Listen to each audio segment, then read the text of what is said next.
Esta mañá iniciouse o novo curso nas escolas infantís da Galiña Azul con máis de 8.200 nenos e nenas de 0 a 3 anos admitidos. O conselleiro de Política Social, José Manuel Rei Varela, acudiu esta mañá ao comezo do curso na escola infantil do municipio lucense de Mondoñedo.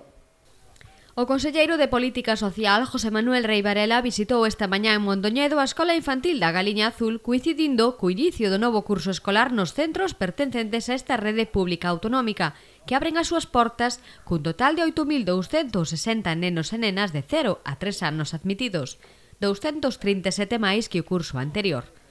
O xerente do Consorcio Galego de Servizos de Igualdade e Benestar, Perfecto Rodríguez, tamén participou neste acto de apertura do curso.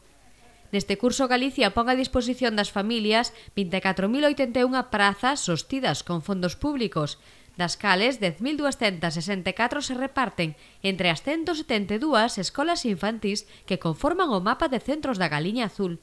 Esta cifra supón un incremento do 4,7% con respecto ao curso pasado. Hoxe empeza, polo tanto, o curso escolar en educación infantil.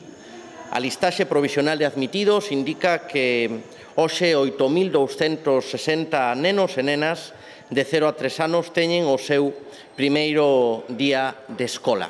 Na provincia de Lugo, nas escolas da Galiña Azul da provincia de Lugo, van a ser 926 nenos e nenas.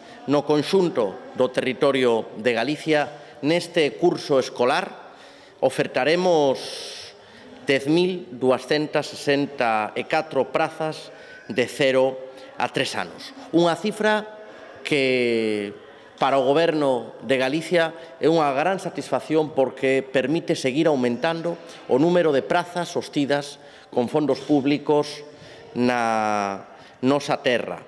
Concretamente, nun 5%.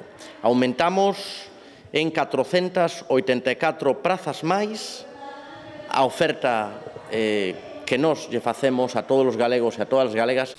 No que atinse á lista de espera provisional, o inicio do curso rexistra 2.981 solicitudes, que no caso de que o teñan pedido, se poderán acoller ao programa Bono Concilia e recibir unha axuda de entre os 45 e 250 euros mensuais.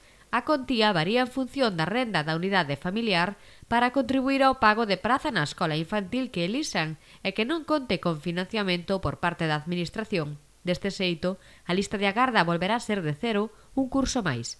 Así mesmo, compre salientar que se reservan 492 prazas para emerxencias e que o número de vacantes ascende a 1.292, a maioría das cales se corresponden con prazas non cubertas no grupo de idade de 0 a 1.